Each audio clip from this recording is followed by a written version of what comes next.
74면에 있습니다. 요한복음 16장 1절부터 11절까지 보시겠습니다. 내가 이것을 너희에게 이름은 너희로 실족하지 않게 하려 함이니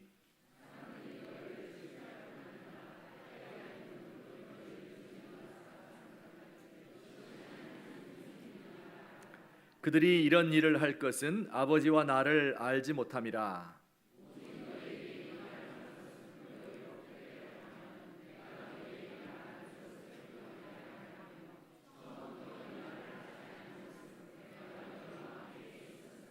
지금 내가 나를 보내신 이에게로 가는데 너희 중에서 나더러 어디로 가는지 묻는 자가 없고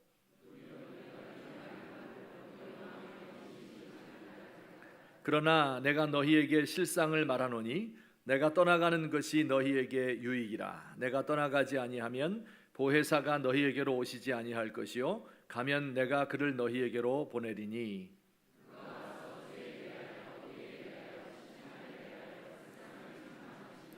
죄에 대하여라 함은 그들이 나를 믿지 아니하며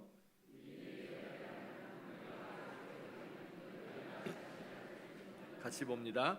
심판에 대하여라 함은 이 세상 임금이 심판을 받았음이라. 아멘. 요한복음 14장부터 16장의 말씀은 예수님께서 제자들과 나누신 마지막 대화입니다. 이 지상에서의 마지막 주간 목요일 저녁 만찬석상에서 또 겟세마네 동산으로 가는 도중에 제자들과 나눈 대화가 기록되어 있습니다. 이제 예수님은 겟세마네 동산에 가셔서 1시간 이상 기도하시고 잡혀서 재판을 받게 될 것입니다.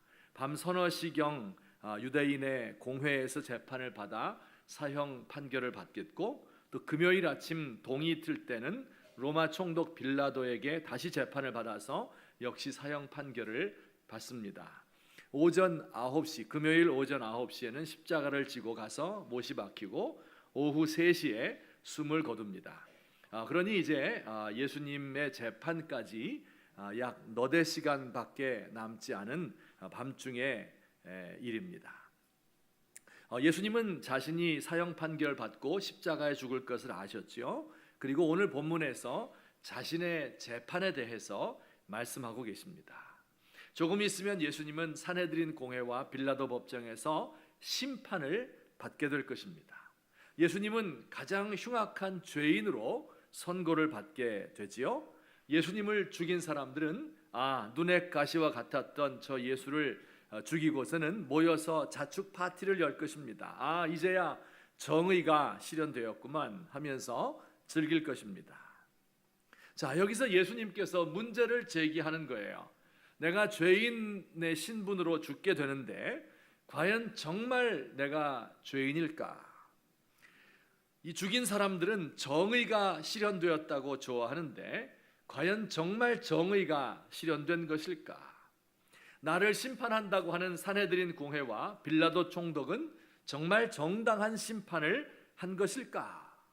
죄와 의와 심판의 문제이지요. 자, 겉보기로는 죄인인 예수님은 제거되었고 정의가 실현되었고 심판은 정당하게 이루어진 것으로 보입니다. 하지만 곧 반전이 일어나게 될 것입니다. 요한복음 16장 8절 예수님의 말씀입니다. 다 같이 시작. 그가 와서 죄에 대하여 의에 대하여 심판에 대하여 세상을 책망하시리라. 성령님께서 오시면, 예수님은 죽어서 이제 천국에 가셨고 성령님이 오시면 죄에 대하여 의에 대하여 심판에 대하여 지금까지 알고 있었던 것을 다 뒤집어 엎으시고 새로운 판결을 내릴 것이다. 예수님은 죽어 없어지고 정의는 사라지고 불의가 승리한 것 같지만 성령이 오게 되면 이 일을 바로잡아 줄 것이라고 말씀하고 계십니다. 책망한다 하는 말은 죄를 드러내어 꾸짖는다, 그런 뜻이죠. 예수님이 놀라운 기적을 보여주시고 하나님의 하늘의 가르침을 주셨음에도 불구하고 그를 믿지 않은 죄를 물을 것이고, 예수님이 죄인이 아닌 의인이었음을 그의 부활과 승천을 통해서 가르쳐 주실 것이고, 예수님을 죽게 한 사람들의 배후에는 마귀가 있었는데 그 마귀가 이제는 힘을 잃게 되었다 하는 것을 가르쳐 줄 것이라고 말씀하는 거예요. 사실 예수님을 재판한다고 앉아 있는 그 사람들은 예수님을 재판하는 그 재판을 통하여 스스로 자신들을 심판하고 있는 것이었습니다. 이것이 예수님께서 요한복음 16장 초반에 말씀하신 죄와 의와 심판에 관한 말씀입니다. 이 세상이 이렇게 악하여서 죄와 의의 개념을 왜곡시키고 정당하고 의로운 사람을 심판했다. 그리고 성령께서는 이것을 밝히 드러내 주실 것이다. 예수님께서 말씀하고 계신 것이죠. 자, 그러면 무대를 이제 좀 옮겨서 2000년이 지난 대한민국으로 한번 와보십시다. 과연 우리의 시대는 예수님 시대보다 더 나아졌을까요? 우리의 시대는 더 죄가 무엇인지 분명해지고 정의가 더 드러나고 심판이 올바로 행해지는 그런 시대가 되었을까요? 아닌 것 같습니다. 제가 우리 시대의 특징을 한 3가지 정도로 정리를 해보았습니다. 우선 첫 번째로는요, 소위 상대주의라고 말하죠. 죄와 정의가 불투명해요. 옳고 그른 것이 없어요. 선과 악에 대해서 말하지 말자, 이런 세상이 되었습니다. 이거 왜 그렇게 되었을까요? 여러분, 예수님 시대에도 법이 있었죠. 하지만 권력자의 입맛에 맞게 법을 해석했어요. 사내들인의 이익을 지키기 위해서, 기득권을 지키기 위해서 법을 이용한 것입니다. 빌라도도 법을 알았고 예수님이 무죄라는 것도 알았지만 자신의 정치적인 목적을 위해 정의를 내팽개쳤습니다. 권력 있는 사람이 자신의 이익을 위하여 판단하고 심판하죠. 전문가를, 법률가를 동원해서 자신이 맞았다는 것을 증명하고 여론을 조작해서 사람들을 자기 편으로 끌어들이고 상대방을 죄인이라고 정죄합니다. 여러분, 이런 현상들이 자꾸만 역사 속에서 반복이 되는 거예요. 그러다 보니까 사람들이 멍청하지 않잖아요. 깨달은 거예요. 뭘 깨달았어? 이 세상에는 옳고 그른 것이나 선과 악이나 정의와 불의, 이런 게 존재하는 것이 아니구나. 그저 자신들의 이익을 지키기 위해서 혹은 자신들이 자라온 문화에 따라서 결정되는 뿐인 것이고 절대적인 정의가 있는 것은 아니다. 이 상대주의라고 말합니다. 선과 악을 그렇게 구분할 수 없으니 말하지 말자. 그래서 오늘 세상에서 가장 나쁜 사람은 자신이 생각하는 것을 정의라고 믿고 다른 사람에게 강요하는 사람. 이게 제일 나쁘다. 남에게 해만 끼치지 않으면 모든 것이 허용되어야 한다. 이렇게 생각하는 것이 오늘날 우리 시대의 특징입니다. 두 번째 현상은요, 옳고 그름이나 정의나 불의 같은 것을 말하기는 하지만 그것은 단지 무지한 대중들을 자기 편으로 이끌기 위한 홍보요, 이미지에 불과한 것이 될 때가 많습니다. 여러분, 침대는 가구가 아닙니다. 침대는 과학입니다. 무슨 침대죠? 에이스 침대. 맞아요. 이 한 시대를 풍미했던 이 광고 카피예요. 야, 이런 걸 누가 생각해내서 만들었을까? 근데 이 침대를 홍보하던 이분이 어떤 정당의 홍보본부장으로 영입이 되었습니다. 그 후 여러 번의 선거에서 승리를 거두었어요. 그러니까 상대편 당에서 이거 봐라, 우리도 모셔야 되겠다 하고 참이슬, 처음처럼 이런 걸로 유명한 홍보 전문가를 또 모셨습니다. 물론 이 정당도 홍보가 중요하죠. 또 기왕 홍보를 하려면 전문가가 해야 되는 것이 맞죠. 촌스러우면 안 되겠죠. 하지만 잘못하면 내용은 없고 국민의 이름을 파는 이런 진정성 없는 말잔치가 될 때가 많습니다. 정말 국민을 잘 살게 해주고 정의를 세우는 것이 아니라 정치라는 것이 직업으로 전락했다는 데 문제가 있죠. 정치가 대의가 아니라 이미지가 되어버렸습니다. 여러분, 우리가 어때요? 말만 번지르르 잘하는 사람을 보면 더 화나죠. 선물 받았는데 이 내용도 좋고 포장도 예뻐요. 그러면 기쁨이 배가 되지만 포장은 예쁜데 내용이 부실해요. 질소가 가득 들어있고 과자는 요만큼밖에 없어요. 그러면 막 욕 나오지 않습니까? 저도 가끔 이제 어떤 교회들에 방문해서 그 건물이 아름답고 또 디자인이 세련되고 또 거기 카피 문구 이렇게 플래카드에 걸려 있는 게 너무 신선하고 주보나 봉투나 뭐 이런 것도 아주 멋지잖아요. 그러면 막 감탄이 나오고, 야, 또 어떻게 이렇게 했을까?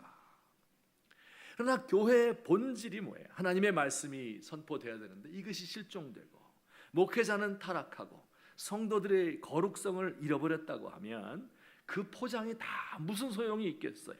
하나님 보시기에 더 역겨운 거 아니겠습니까? 오늘 우리 시대가 이렇게 되었어요. 또 세 번째 현상은요, 그러다 보니까 사람들이 옳고 그른 걸 잘 따지지 않잖아요. 고상한 목적이나 선행 이런 거 다 잊어버렸잖아요. 그러다 보니까 돈과 명예를 추구하는 거예요. 마이클 샌델이라는 이 학자가 있죠. 이 정의란 무엇인가? 우리 시대에 정의가 없어진 것을 한탄하는 이분인데, 이분이 쓴 책 중에 이제 돈으로 살 수 없는 것들이라는 책이 있어요. 그래서 제가 읽다가 그 중간에 이런 재미있는 이야기가 나옵니다. 미국의 두 경제학자가 실험을 했습니다. 그 어떤 마을에서 고등학생들이 수십 명이 매년 이렇게 집집마다 다니면서 장애 아동들을 위한 모금을 하고 있어요. 매년 한 번씩. 그런데 그 학생들을 모아놓고 이들을 세 그룹으로 나누었습니다. 그리고 그들에게 설명을 해주었죠. 왜 모금을 해야 하는가? 이게 얼마나 중요한 일인가 하는 것을 잘 설명을 다 해주었습니다. 그리고는 A그룹 학생을 따로 모아놓고 이들은 그냥 보냈어요. 첫 번째 그룹 학생들은 가정 방문해서 돈 모아와라 이렇게 하고 보냈어요.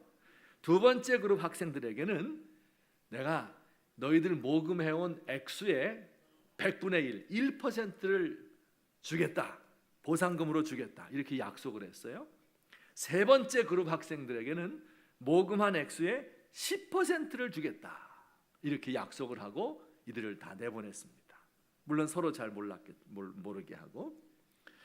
자, 여러분, 이 세 그룹의 학생들 중에서 누가 제일 열심히 해서 기부금을 많이 모았을까요?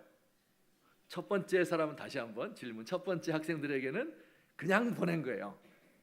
두 번째 학생들에게는 모아오면 1%를 주겠다. 100만 원 모아오면 10,000원 주겠다. 세 번째 사람들에게는 100만 원 모아오면 10만 원 주겠다. 10% 주겠다. 이렇게 해서 내보냈거든요. 그러면 누가 돈을 제일 많이 모아 왔을까요? 세 번째 사람. 그렇죠? 이게 여러분들이 세속화가 됐다는 증거예요. 놀랍게도 가장 많은 기부금을 모은 학생들은 아무런 보상을 약속받지 않은 첫 번째 그룹이었습니다. 두 번째로 많이 모금한 사람은 10%의 보상금을 약속받은 세 번째 그룹 사람이었고, 가장 적게 모금한 사람이 1% 약속받은 보상금 받은 그 학생들이에요. 이 첫 번째 그룹이 100이라면 이 세 번째, 그러니까 10% 받은 사람은 90, 또 1% 받겠다고 한 사람은 70, 이런 순서로 차이가 났습니다. 자, 여러분, 이 실험이 무엇을 알려주는 걸까요? 그러니까 이런 거죠. 첫 번째는 보상금을 주지 않는 편이 도덕적인 자부심을 더 느끼게 해서 내가 진짜 좋은 일 하고 있다 하는 것을 더 느끼게 함으로 더 열심히 일하게 해준다 하는 것을 증명한 거죠. 또 두 번째는 기왕 보상금을 줄 바에는 어떻게 해요? 많이 줘야 된다 하는 것을 증명해 준 거예요. 근데 이 실험의 가장 중요한 결과는요, 바로 이거예요. 돈으로 보상해 주는 것이 어떻게 선을 추구하는 순수한 동기를 몰아내는가 하는 것을 보여준 거예요. 원래는 선하고 좋은 일, 보상이 필요 없는 좋은 일이었는데 이 옳은 일에 대해서 대가를 지불하게 되다 보니까 순수한 동기가 없어지는 거예요. 잘 이야기를 하고 설득만 하면 자기를 희생해서라도 내가 이 선을 이루어야 되겠다 하는 이런 마음이 있었는데, 거기다가 대가를 지급하다 보니까 그 선하고 순수했던 일이 돈을 추구하는 방편이 되고 말았다 하는 이야기입니다. 원래 법률가는요, 정의를 실현하려는 숭고한 동기를 지닌 사람들이 택하는 직업입니다. 여러분, 법률가 굉장히 힘들 것 같아요. 그죠? 여러분 집에서 애들 싸우고 있으면 판결을 해줄 수 있어요? 굉장히 어려워요. 근데 이 법률가들은 사람이 생명이 왔다 갔다 하는 거 아니에요. 일생이 좌우되는 거 아닙니까? 얼마나 스트레스 받겠어요. 그래서 이거 아무나 하는 거 아니고 정의를 실현하려는 이런 순수한 동기가 있는 사람들이 택하는 직업이었어요. 그런데 이들이 돈을 많이 벌게 되고 보상을 많이 받게 되다 보니까 정의를 추구하는 마음이 점점 없어졌습니다. 그래서 오늘날 전관예우나 법조 브로커들이 나타나게 되었고 유전무죄, 무전유죄의 세상이 되는 것입니다. 원래 정치인들은 어때요? 국가와 민족을 위해 봉사하려는 높은 뜻을 가진 사람들이 헌신하는 거예요. 여러분 과거에 조선시대만 해도 그랬죠. 그런데 이들이 돈과 권력의 맛을 알면서 타락의 길을 걷는 것입니다. 이런 식으로 교수와 학자와 언론인과 군인과 종교인과 예술가, 운동선수, 연예인 등 저마다 원래는 고상한 목적을 가지고 있었어요. 그걸 위해서 어렸을 때는 자기를 헌신했을 거예요. 그런데 이 사람들이 보상을 많이 받다 보니까 사회의 공공선을 위해서 봉사하려는 고상한 목적 대신에 돈을 벌려는 목적을 가진 사람들로 전락하게 되었습니다. 고상한 목적이 돈으로 환산되고, 그래서 돈을 많이 받는 사람은 선망의 대상이 되고, 그리고 실력이 없는 사람은 생계형이 되고, 고상한 목적은 없어지고 기술만 남았어요. 그래서 우리가 사는 세상이 이렇게 재미없고 저속한 세상으로 바뀌는 것입니다. 여러분 이게 우리 사는 세상, 권력이 정의가 되고 가난이 죄가 되고 선과 악이 실체가 없는 이미지가 되어버리고 나니 사람들이 옳음과 그름을 더 이상 따지지 않는 세상이 되었습니다. 자, 이런 세상을 향해서 이런 세상을 사는 우리들에게 오늘 성경이 말씀하고 있어요. 요한복음 16장 8절 다 같이 시작.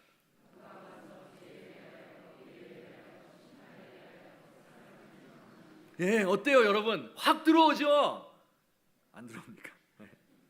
그가 와서 성령님이 오셔서 죄가 무엇인지, 정의가 무엇인지, 심판이 어떤 것인지 세상을 책망할 것이다 말씀하고 계세요. 예수님 모르는 사람 상대주의에 빠져 있고 돈과 권력이 전부라고 말하고 모든 것은 이미지일 뿐이라고 하며 대중들을 현혹하는 이 사람들에게 가르쳐 준다는 거예요. 책망한다는 겁니다. 선과 악이, 옳음과 그름이, 정의와 불의가 분명히 존재한다. 이를 판가름할 심판이 있다. 죄인들이 이 땅에서 심판을 받고 최후의 흰 보좌 앞에서 심판을 받을 것이다.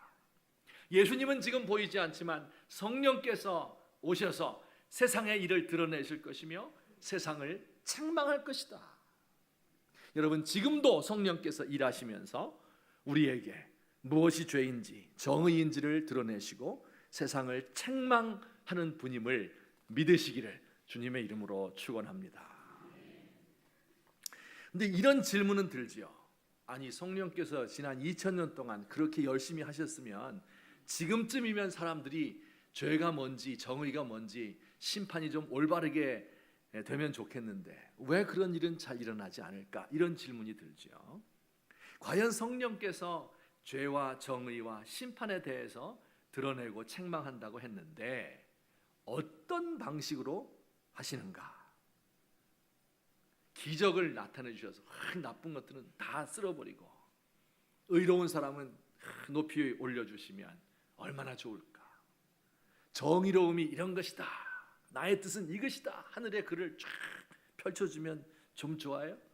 그런데 그렇게 하지 않으시죠. 때로 하나님께서 그런데 자연재해나 테러나 전쟁이나 독재자를 몰아내는 것이나 이런 방법으로 역사에 개입하고 세상을 책망한다고 해도 또 사람들이 알지도 못해요 이것을. 그런 질문이 드는 거예요. 과연 성령이 세상을 책망한다고 하는데 죄가 뭐고 의가 뭐고 심판이 뭔지를 가르쳐 준다고 하는데 어떤 방법으로 하실까 하는 것을 오늘 살펴보고자 합니다. 두 가지 방법을 쓰시는데요. 우선 첫째, 다 같이 시작. 우리가 예배할 때 세상을 책망하시는 성령의 음성을 듣는다. 여러분 성령이 세상을 책망하시는데 세상이 다 알도록 하면 얼마나 좋겠어요. 근데 그렇게 하지 않고 먼저 우리 믿는 사람들에게 가르쳐 주시는 거예요. 세상의 죄에 대하여, 정의에 대하여 알려주십니다. 오늘 요한복음 16장 13절 말씀에 보면 이렇게 되어 있죠. 그러나 진리의 성령이 오시면 그가 너희를, 제자들을, 믿는 사람들을 모든 진리 가운데로 인도하실 것이다. 세상에 불순종하는 사람들에게가 아니라 제자들에게 먼저 알려준다는 겁니다. 여러분, 성경에 시편이 있죠. 150편의 시편이 있는데 그 중에서 제가 좋아하는 거 몇 가지 꼽으라고 하면 몇 손가락이 있어요. 그런데 그 중에 73편이 있습니다. 많은 그리스도인들이 좋아하고 애송하는 시이기도 하고 저도 좋아합니다. 이 시편에서는요, 시험을 당해서 넘어지는 신자들의 모습을 묘사하고 있어요. 여러분도 시험 당해서 넘어질 때 있잖아요. 없습니까? 난 믿음이 독수리처럼 올라가요. 항상 시험 당하고 넘어질 때가 있어요. 미끄러질 때가 있어요. 이분은 왜 시험을 받았냐 하면 악한 사람이 너무 잘 사는 거예요. 손을 대는 일마다 다 성공해요. 평안해요. 가족들이 다. 남들이 다 재앙을 받고 IMF가 오고 이래도 그거 받지 않아요. 죽을 때까지 또 건강해요. 죽을 때도 고통 없이 평안히 죽습니다. 이 사람이 하나님이 별로 필요가 없어요. 그래서 하나님을 무시하는 말을 해도 벌도 안 받고, 사람들을 막 깔보고 낮추어도 별로 벌 받는 법이 없는 교만한 사람이에요. 자, 그런데 자기 자신은 하나님을 잘 믿는 겁니다. 그런데 하는 일마다 안 돼요. 망해요. 몸도 아파서 하루 종일 고통을 당해요. 하나님 믿으니까 내가 어떻게든지 하나님 보기에 깨끗하게 살고 죄를 짓지 않으려고 막 최선을 다하잖아요. 그런데 나아지는 게 전혀 없습니다. 그래서 고민에 빠진 거예요. 야, 이거 하나님 믿는 게 무슨 소용이 있나? 하나님이 세상을 심판하기는 하시는가? 이 세상에 죄가 뭐고 정의가 뭐고 그런 게 도대체 있기는 한 것인가? 하면서 너무 마음에 낙심이 되어서 나 이제 그만 믿을까? 하는 마음이 든 겁니다. 자, 이분이 이걸 어떻게 해결할까요? 우리 시편 73편 17절 말씀 우리 다 같이 읽습니다. 시작. 하나님의 성소에 들어갈 때야 그들의 종말을 내가 깨달았나이다. 할렐루야. 하나님의 성소에 들어갈 때, 예배의 자리로 나올 때, 그 예배 가운데 하늘이 열리는 거예요. 하나님이 살아계심을 보는 겁니다. 이 세상에 보이는 것이 전부가 아니었구나. 보이지 않는 세계가 있구나. 보이지 않는 심판자가 계셔서 내 마음을 다 보고 계시는구나. 저 악인들을 안 보고 있는 것 같지만 다 보고 계셔서 언젠가 하나님이 징벌할 것이고, 내가 이렇게 의롭게 홀로 투쟁하고 싸우고 괴로워하고 내 몸이 고통당하고 있는 것을 다 알고 보상해 주시고 나를 신원해 주실 것이구나 하는 것을 예배 때 알게 되었다는 것입니다. 이 세상의 모든 영광은 다 풀의 꽃과 같이 지나가는 것이지만 하나님의 말씀과 그의 위로는 영원하구나 하는 것을 깨닫는 거예요. 23절과 24절 말씀 또 봅니다. 다 같이. 내가 항상 주와 함께하니 주의 교훈으로 나를 인도하시고 후에는 영광으로 나를 영접하시리니 내 마음이 산란하고 온통 의문으로 가득해서 우둔한 야수와 같이 어찌 되어야 될지 모르며 이리 뛰고 저리 뛰고 방황할 때 하나님께서 나의 오른손을 붙드시는 거예요. 그리고 그의 교훈을 나의 귀에 들려주시는 겁니다. 나를 인도하시는 거예요. 정의의 하나님께서 곧 악인을 책망하신다. 의로운 사람을 의롭게 판단하고 심판하실 것을 가르쳐 주시는데 예배를 통해서 깨닫는다는 겁니다. 여러분도 우리의 삶에 회의가 찾아올 때가 있죠. 내가 이렇게 의미 없는 몸만 괴로운 이런 노동을 해야 되는가? 이 소뚜껑 운전 평생 해야 되는가? 남의 뒤치다거리 하며 살아야 되는가? 거대한 조직의 볼트와 너트가 되어서 나 없어지면 다른 사람이 채워지고 아무도 날 신경 안 쓰고 어쩌면 더 잘할 수도 있고 재주는 곰이 부리고 돈은 누가 가져가고 이런 억울한 인생 내가 살고 있지 않은가? 사람들이 내 말을 무시하고 아무도 나를 주목해 보지 않는구나 하면서 그 마음에 괴로운 분들이 있습니까? 여러분, 예배 때 하나님을 만나는 거예요. 하나님에게는 차별이 없거든요. 모든 사람들에게 공정하게, 그리고 개인적으로 사랑으로, 충만함으로, 생명력으로 부어주시는 거거든요. 그 하나님을 만나는 거예요, 예배 때. 그러면 그 마음속에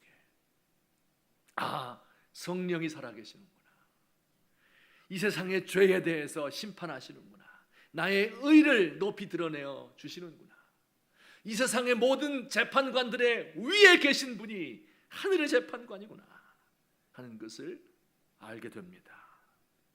물론 때로 그 하나님이 나를 책망할 때도 있어요. 억울한 일 당하죠. 그래갖고 막 하나님께 막 기도하고 막 그러면 하나님이 그래, 걱정하지 마라, 내가 너의 눈물을 다 보았다, 너의 한숨을 잘 안다, 이렇게 말하면서 마지막에 한마디 덧붙이시죠. 야, 근데 생각해보면 너도 좀 잘못한 거 있지. 이렇게 될 때 우리 마음에 부끄러움을 느끼는 거예요. 그렇구나. 그때 진짜 회개가 나오게 됩니다. 여러분, 예배라는 게 그런 거예요. 우리가 이렇게 공적으로 일주일에 한 번 예배를 드리고요, 또 개인적으로 사적으로 하나님께 기도하며 나아가잖아요. 우리가 사는 세상에서는 하나님을 만나지 못해요. 우리 세속에 젖어서 살아가잖아요. 지난주에 말씀드린 것처럼 세상의 가치관에 찌들어 살잖아요, 그냥. 그런데 예배 시간은요, 하늘의 문이 언뜻 열리고 하나님의 세계가 보이는 순간이에요. 하늘과 땅이 맞닿아 있구나, 하늘이 멀리 떨어져 있는 게 아니구나 하는 것을 깨닫는 시간입니다. 우리가 사는 세상, 보이는 세상이 전부가 아닌 것을 깨닫습니다. 세상의 죄와 내 마음에 스며들어 있는 죄가 선명하게 드러나는 때입니다. 그때 의로운 삶을 살아야 되겠다, 정의로운 삶을 살아야 되겠다 결심을 하지요. 비록 또 넘어지지만 말입니다. 심판자가 계심을 느끼고 두려워하고 내가 이렇게 살 수는 없다 결심하는 예배, 이것이 우리의 매주일의 예배인데, 예배를 통하여 하늘을 맛보시는 저와 여러분 되시기를 예수님의 이름으로 축원합니다. 우리의 개인적인 예배, 기도 시간을 통해서 진짜 내 자아의 모습을 보고 진짜 하나님을 만나 배울 수 있는 그런 아름다운 우리의 기도 시간 되시기를 예수님의 이름으로 축원합니다. 성령께서 세상을 책망하는 방법입니다. 두 번째, 성령이 세상을 또 어떻게 책망하십니까? 시작. 성도들의 선행을 통하여 책망하신다.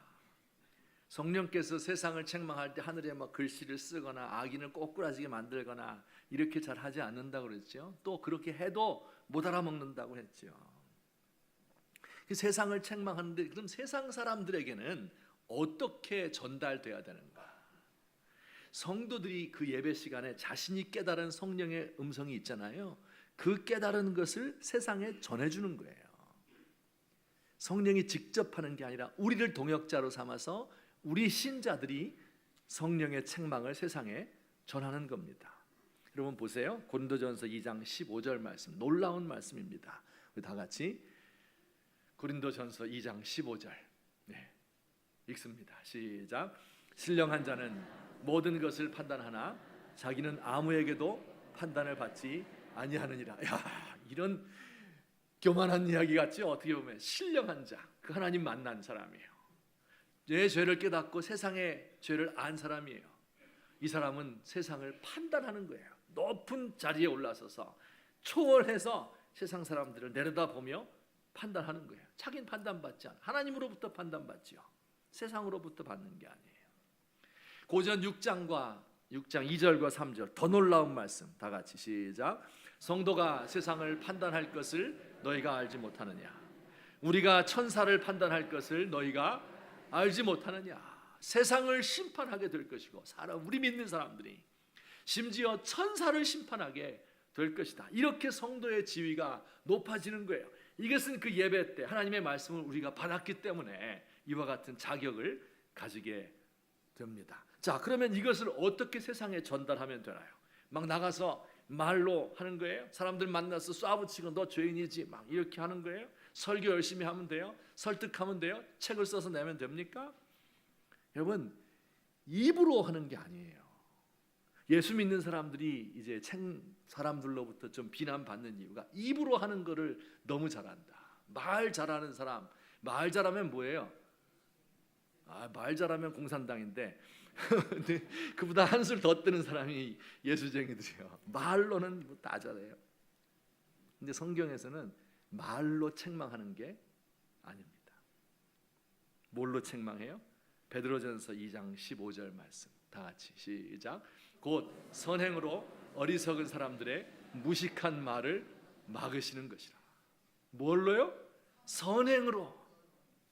세상을 책망하는데 말로 막 설득하고 쏴붙이고 선포하고 이렇게 해서 사람들을 부끄럽게 만드는 것이 아니고 선행을 통해서 어리석은 자들의 무식한 말을 막으시는 것이라. 여러분, 이 구절이 굉장히 놀라운 건데요. 그 선행으로 무식한 자들을 막는데 그 무식한 자들이 누구인가 하면 로마 제국의 황제와 고관들을 가리키는 거예요. 이 성경에서요. 그리고 그 무식한 자들의 말을 막는 선행하는 사람은 그 로마 제국의 변방에 사는 나그네와 같은 가난한 사람들이에요. 그들이 자신의 선행을 통해서 말로 되겠습니까? 말로 로마의 제국의 황제를 어떻게 당합니까? 그 놀라운 지식의 세계를 어떻게 당합니까? 선행을 통해서 그들을 부끄럽게 만드는 거예요. 신선한 충격을 주는 거예요. 선과 악을 모르는 사람들에게 선이 이것이다. 네가 사는 삶이 얼마나 부끄러운 삶인 줄 알아라. 이걸 보여주는 거예요. 세상이 알게 돼요. 얼마나 우리가 그동안 무지했는가.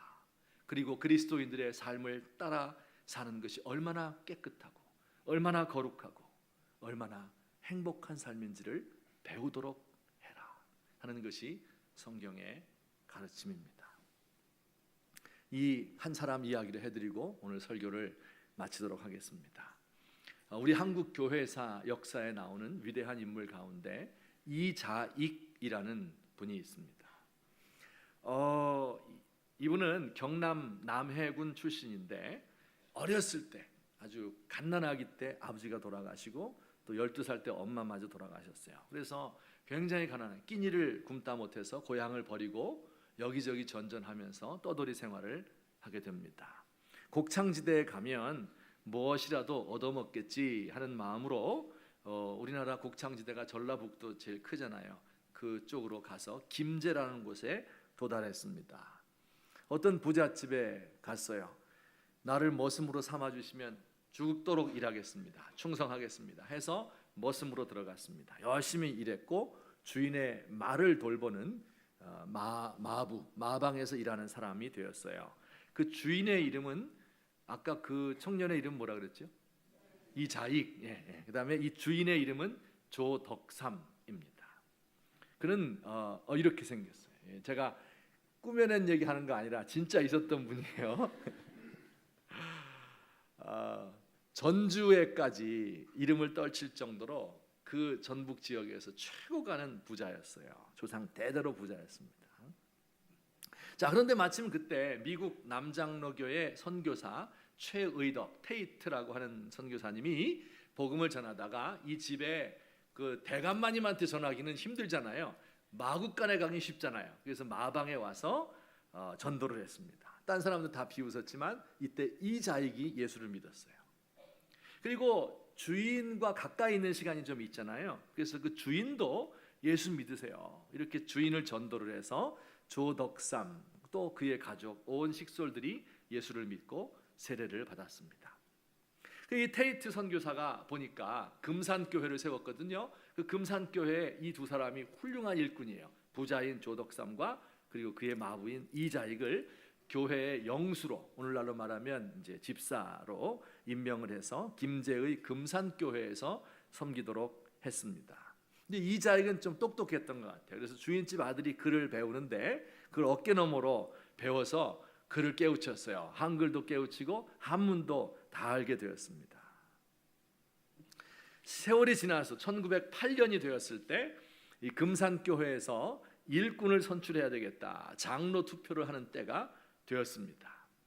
두 사람이 후보자가 됐어요. 누굴까요? 하나는 그 부자였던 조덕삼이고 또 하나는 이자익 마부였어요. 이 둘이 후보자가 되어서 일꾼을 선출을 했는데 결과가 어땠을까요? 이 마부인 이자익이 장로가 되고 조덕삼은 떨어졌어요. 야, 그래서 그 많은 사람들이 전부 당황했어요. 야, 이거 어떻게 될 것인가? 투표 결과 이렇게 됐는데 큰일 났다. 이 조덕삼 이렇게 말했어요. 이 결정은 하나님이 내리신 결정입니다. 나는 교회의 결정에 순종하고 이자익 장로를 받들어 열심히 교회를 섬기겠습니다. 이렇게 말했어요. 그리고 정말 그는 이자익을 교회에서 장로로 받들어 섬겼습니다. 집에 가면 뭐예요? 마부지, 자기 종이죠. 근데 2년 후 조덕삼도 드디어 장로가 되었습니다. 이자익은 이 조덕삼이 돈을 대주어서 평양신학교에 입학을 했어요. 그리고 몇 년 후에 목사가 되었습니다. 1915년에 이자익이 이 금산교회로 모십시다.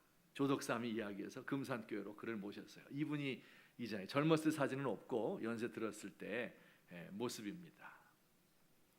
그러니 그 교회가 얼마나 부흥 성장해, 양반과 상민, 지주, 소작인, 머슴, 노비를 가리지 않고 교회가 부흥되었습니다. 여자들도 많이 나왔는데 금산교회는 지금도 옛날 모습이 남아 있어요. 우리나라에 유일하게 남은 기역자 예배당입니다. 왜 기역자로 지었을까요?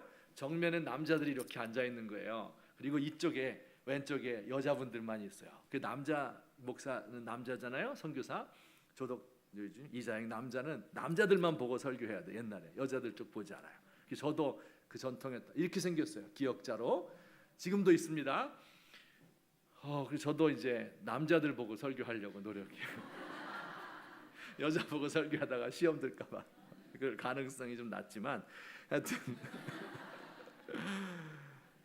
이때 그랬어요. 근데 이 중요한 것은요. 이분이 이자익 목사님 이분이 1924년에 그러니까 그의 나이 45세 때입니다. 그리고 목회 시작한 지 안수받은 지 한 9년쯤 되었을 때에 총회장으로 피선되었어요. 그때는 조선 예수교 장로교가 하나밖에 없었거든요. 교인들 수십만 명인데 그 중에 대표자인 총회장으로 피선됐습니다. 더 놀라운 것은 그로부터 20여 년이 지나서 해방된 후에 1947년 또 48년 총회 때 총회장을 뽑아야 되는데 뽑을 사람이 없어요. 왜냐하면 웬만큼 좋은 사람들은 다 신사참배했거든요. 그를 뽑을 수는 없죠. 또 신사참배 안 한 사람 뽑자니 좀 그래서 신사참배 안 하고 능력 있는 사람이 누군가를 찾다 보니까 이자익밖에 없어요. 그래서 그분이 2번 총회장을 연임을 해서 대한예수교 장로회 100년의 역사 가운데 총회장 3번 한 분 이자익 이분밖에 없습니다. 조덕삼은 어떤 분이었는가? 이 금산교회에 학교를 세웠습니다. 그래서 어린아이들과 청소년들에게 민족의식을 고취시키고 3.1운동에 가담했다가 잡혀가서 매 맞고 죽었습니다. 젊은 나이에. 이 조덕삼 장로의 아들은 조영호인데 그도 아버지의 뒤를 이어서 학생들을 가르치고 그리고 자신의 재산을 조금씩 빼돌려 가지고 독립운동하는데 다 갖다 바쳤어요. 그러다가 이게 발각돼 가지고 53세의 나이에 그도 감옥에 가고 죽음을 당하고 말았습니다. 조영호의 아들도 유명한 분인데 한국일보 편집국장 지내고 4선의 국회의원을 지난 얼마 전에 돌아가셨죠. 조세형 이분이 그 가문의 후손입니다. 여러분 보세요. 그 당시야말로 민중을 개돼지로 여기는 신분제 사회였어요. 근데 그 사회가 이 모습을 본 거예요. 그 세계가 교회가 하는 이 모습을 본 거예요. 어떤 마음 가졌겠어요? 부끄럽다. 하나님이 모든 사람을 공평하게 지었는데 어떻게 해서 우리는 이렇게 차별 많은 세상을 만들었을까? 우리의 이 사회의 모습이 너무 후지다 하는 것을 알게 된 거예요. 부끄러워지게 되었어요. 무식한 그들의 입이 막히게 된 겁니다.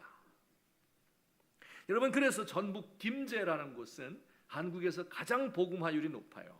전국 평균이 20%가 안 되잖아요. 저 또 제주도나 경상도 이런 데 가면 8% 9% 막 이렇잖아요. 그런데 김제는 전 인구의 40%가 교회에 나와요. 한 집걸로 하나가 예수 믿어요. 이런 아름다운 전통을 가진 곳이기 때문에 이 수많은 사람들이 예수님을 믿고 있습니다. 우리 사랑하는 성도님들, 돈을 추구하다가 모든 선한 것을 잃어버린 이 세상을 책망합시다. 가끔씩은 우리 돈 없이는 살 수 없으니까 돈을 추구하지만은, 그러나 가끔씩은 돈을 거절하는 거예요. 그래서 돈 때문에 내가 선을 잃어버리지 않았다 하는 것을 보여주십시다. 목사님들도 작은 교회에서 기회만 되면 큰 교회로 가는데, 가끔씩은 큰 교회에 있다가 작은 교회로 옮겨가는 사람도 있다 하는 것을 보여주어야 될 것입니다. 홍보와 자기 PR과 이미지 과잉의 시대에 겉보기가 아니라 진짜 진국과 같은 사람이 믿는 사람이다 하는 것을 보여주었으면 좋겠어요. 권력이 정의인 세상에서 권력이 아닌 정의의 편에 서보는 겁니다. 자녀들이 셋이 있으면 셋 다 세상적으로 성공하기를 원하고 자랑하는 것이 아니라 그 가운데 한 사람쯤은 가능하면 똑똑한 놈으로다가 세상을 위하여 자기를 희생하는 삶을 살도록 가르치고 인도했으면 좋겠습니다. 이와 같이 우리의 선행을 통하여 이 세상 사람들의 입을 막는 것입니다. 그들로 하여금 부끄러워하게 만드는 것입니다. 하나님이 통치하는 세상은 이런 곳이어야 한다 하는 것을 알리는 것입니다. 이것이 성령께서 믿는 사람들을 통해서 세상을 책망하시는 방법인 것을 믿으시기를 주의 이름으로 축원합니다. 이 모든 것의 시작은 예배에서 시작되는 거예요. 예배 가운데 하나님을 만나고 성령의 가르침을 받고 그 안에서 만족을 누리고 예수님이 우리에게 가르치신 그 가르치심이 우리의 삶을 살리고 만족해 하는 것이다 하는 것을 분명히 믿고 깨닫게 될 때에 우리의 선행을 통해서 그리스도의 복음이 전파되고 세상이 책망을 받게 되는 놀라운 역사가 일어날 줄로 믿는 것입니다. 우리 이 시간에 다 함께 한 목소리로 기도드리겠습니다. 오늘 우리 자신들을 돌아보면서 하나님, 제가 정말 성소에 나왔을 때 비로소 악인의 종말이 어떠한지, 하나님의 선이 정의가 어떠한지를 깨달았다고 했는데 저에게 그 깨달음을 주십시오. 하나님을 가까이 하는 것이 제게 얼마나 큰 복임을 알게 하여 주십시오. 세상을 우리의 말로가 아니라 선행을 통해서 책망하는 저희가 되도록 우리를 도와주시옵소서. 같이 기도드리겠습니다. 사랑과 자비가 많으신 우리 하나님 아버지, 은혜를 감사드립니다. 아버지, 부족하고 연약한 저를 사랑해 주시고 오늘 택해 주시고 아버지여, 우리에게 성령 보내주셔서 진리의 말씀을 가르쳐 주신다 하셨사오니 얼마나 감사한지. 성령이 오시면 죄에 대하여, 의에 대하여, 심판에 대하여 세상을 책망할 것이라고 말씀해 주셨습니다. 하나님, 우리 시대를 바라보며 이렇게 선과 악이 혼재해 있는, 하나님, 어떤 것이 정의인지 불의인지 모르는, 알려고 하지도 않는 이런 시대를 살아가면서 권력이 정의가 되어진 이 세대를 살아가면서 우리가 하나님 앞에 올바른 삶을 살아드릴 수 있도록 주여 도와주시옵소서. 하나님 아버지여, 성소에 나와서 악인의 종말을 비로소 깨달아 알 수 있도록 하옵시고 하나님을 가까이 하는 것이 얼마나 기쁜 일임을 알게 하여 주옵시고 하나님 아버지여, 주께서 우리 선조들이 보이셨던 이와 같은 놀라운 모범을 우리 세대에 보일 수 있도록 하나님 도와주시옵소서. 연약한 자들과 함께 할 수 있는 주님의 사람들 되도록 하나님이여 인도하시고 도와주시옵기를 간절히 소망합니다. 하나님 아버지여, 우리 사랑하는 성도들을 붙잡아 주옵시고 하나님, 예수님 만나고 그리고 그 가운데에서 참된 행복과 만족과 정의가 무엇인지를 깨달아 알 수 있도록 하나님 우리를 도와주시옵소서. 우리 교회를 주님이 사용하여 주옵시고 하나님, 우리가 세상에 나가서 세상을 판단하고 천사를 판단하는 사람이라고 하였는데 하나님 아버지, 세상에 눌려 살지 않도록 하여 주옵시고 우리의 입으로 사람들을 정죄하는 것이 아니라 선행으로 저들의 무지한 말을 막을 수 있는, 부끄러워하게 할 수 있는 귀한 종들 되도록 도와주시옵소서. 사랑의 하나님 아버지, 그가 너희에게 오시면 죄에 대하여, 의에 대하여, 심판에 대하여 세상을 책망할 것이라고 말씀해 주셨습니다. 하나님, 이렇게 정의가 무엇인지, 선과 악이 무엇인지 알지도 못하고 또 이것을 존재하지 않는다고 생각하는, 그래서 하나님이 심판하지 않기 때문에 마음대로 먹고 마시려 하는, 혹은 그 가운데 절망에 빠져 있는 이 세상을 바라보며 우리가 성소에서 하나님을 만나고 예배 가운데 우리 주님의 정의로움을 대하고, 그리고 세상 속에 들어가서 입술로 판단하는 것이 아니라 우리의 선행을 통하여 무지한 자들의 어리석은 말을 막을 수 있는 진정한 성령의 동역자들 될 수 있도록 우리를 도와주시옵소서. 예수님의 이름으로 기도하옵나이다. 아멘. 우리 함께 찬송가 413장 의미를 생각하시며 부르시도록 하겠습니다.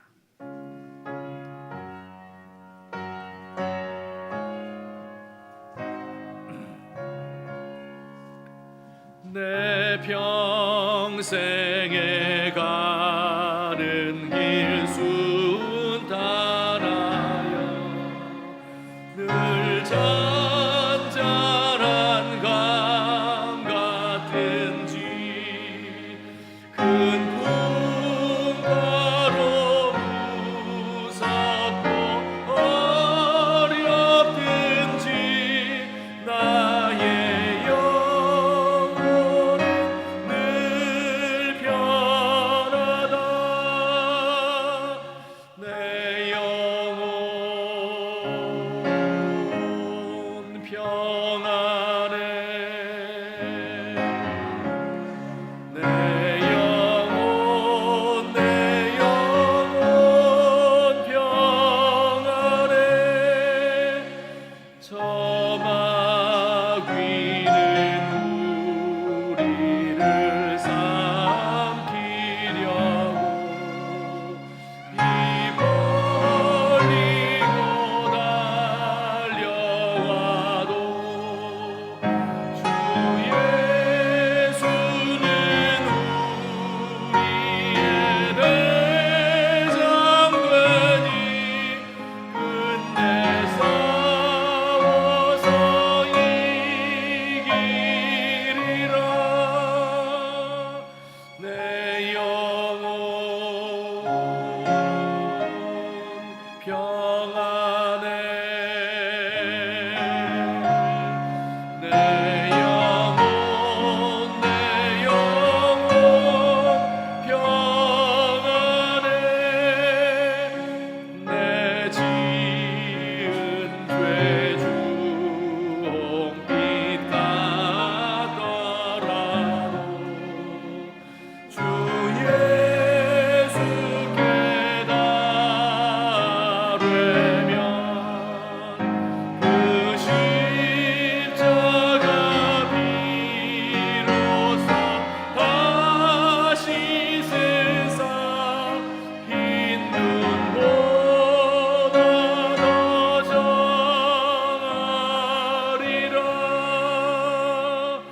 내 영혼 평안해.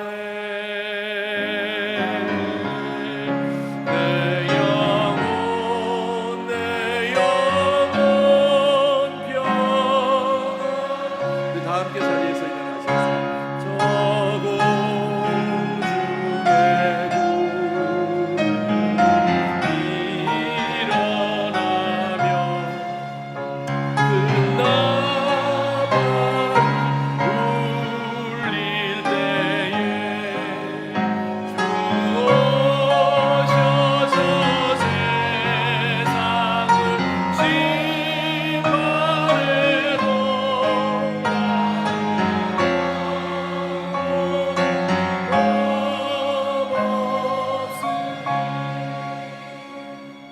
내 영혼 평안해. 내 영혼 평안해.